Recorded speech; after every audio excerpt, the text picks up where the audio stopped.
Hello, everyone. It's Saturday, May 16th, 2026. Just played a beautiful, beautiful show last night. I feel like it's the best show Dr.Rift has played. I bring up May 16th, 2026, because I guess it so happens that it is a year, it's been a year since the debut album has dropped.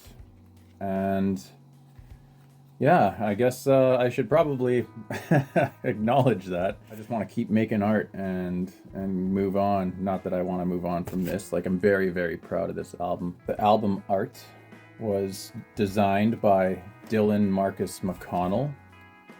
His alias on Instagram is Tiny Little Hammers. And I reached out to him because he actually did the album art for OC's Protean Threat, Metamorphosed, and A Foul Form.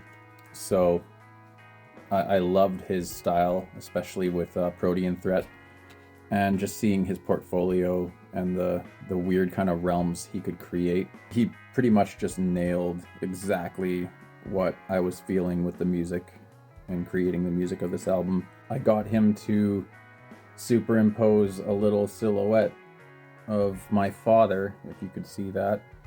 So that little guy there, looking into that realm, that is my late father, but it's inspired by a photograph of him when he was young with my uncle's pet crow on his shoulder, which is right there. And it just means the world to me, what Dylan pulled off for this album cover. Yeah, I can't say enough about how stoked I am about that.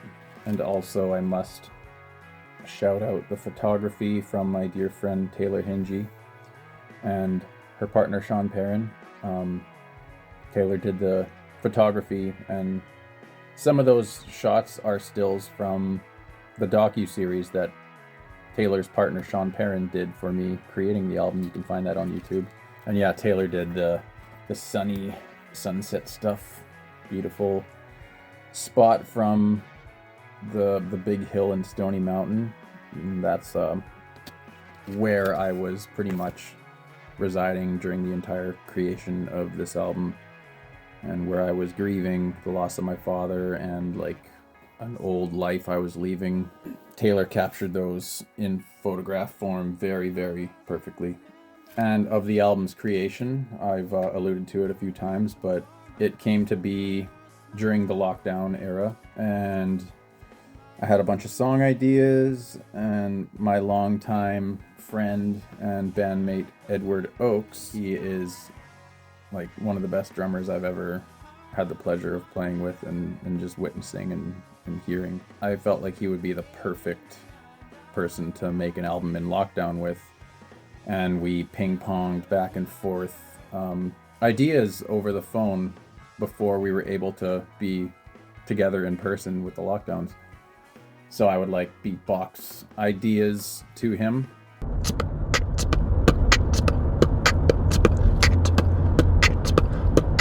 And he would send them back my way in just like an iPhone recording in his drum room.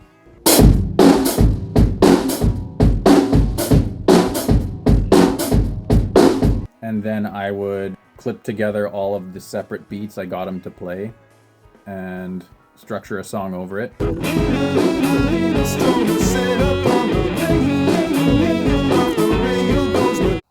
And send it back his way. And I love that he kind of quotes that as being like sending a beat out into the universe and receiving a song back from it. Because he didn't know the context of all of these song ideas that he was making beats for. So Ed and I two-person jammed these songs, preparing for studio recording date. As we were jamming, I also prepared Ed files for him to record to, which is pretty much all of my parts recorded to a click track. So between our two-man jams and me making those files, my dad passed away right before the recording date. My dad passed away February 7th, 2022. And I was out of commission for weeks after that, a couple weeks after that. Ed, just an absolute champ. He practiced the shit out of those files, knowing that I wouldn't have been able to meet up and two-man jam to prepare for the recording session for him.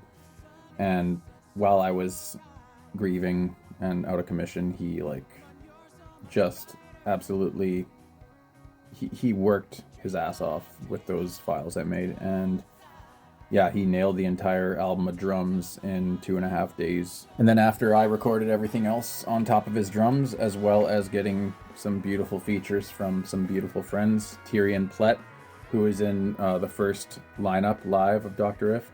He put some synthesizer and keyboard down on a few tracks.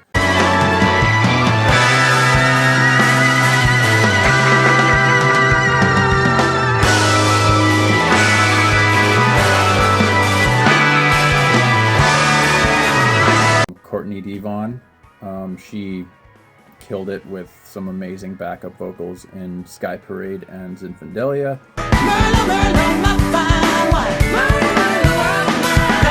My beautiful, beautiful partner Lizzy Burt, she did some backup vocals on Northern Wind and The Torrent.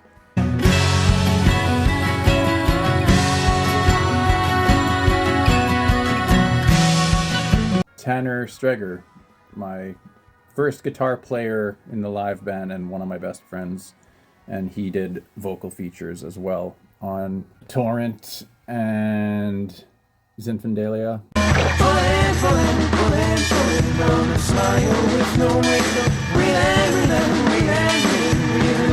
Oh, and Evelyn McKinley, another beautiful, beautiful friend of mine with a gorgeous voice, and she did, as well as Tanner, backup vocals on No Death.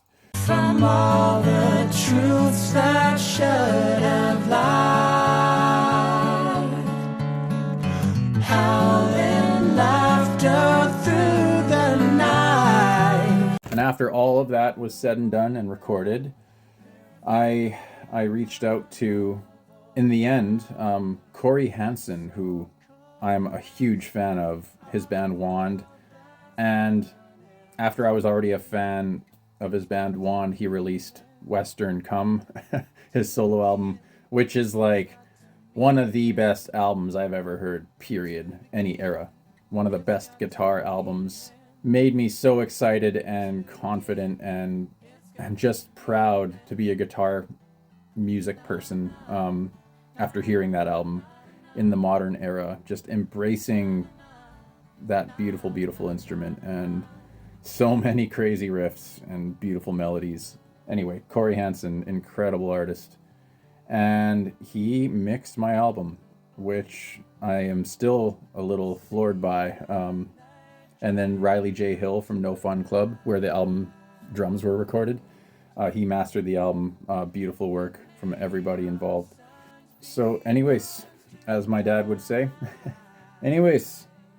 I look forward to pressing forward and following this guy up. Thank you so much, everybody who has attended shows, who has listened to the album around the world and shown love and reached out. Never stop, never be afraid to let someone know you appreciate what they do, because it really means everything. Oh my God, get me emotional. I love you all. Thanks.